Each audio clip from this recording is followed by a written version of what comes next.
شو هالصدمة هيدي؟ تخيلوا من بعد كل هيدي الأخبار وكل الصحف أكدت إنه مبابي إلى ريال مدريد وشبه رسمي بالآخر عم يطلع هيدا الشيء اللي أمامنا بشكل مؤكد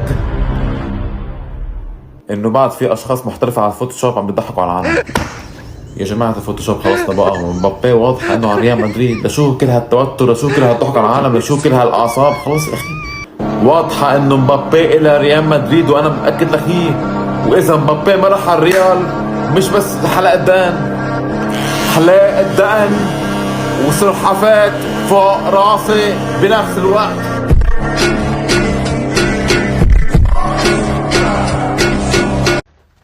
بقولوا قطع الأعناق ولا قطع الأرزاق، وأنا هيدا أول مرة بحس فيها. وسكين، مش سكين، سكاكين ضربني بظهري وهو بيعرف حاله.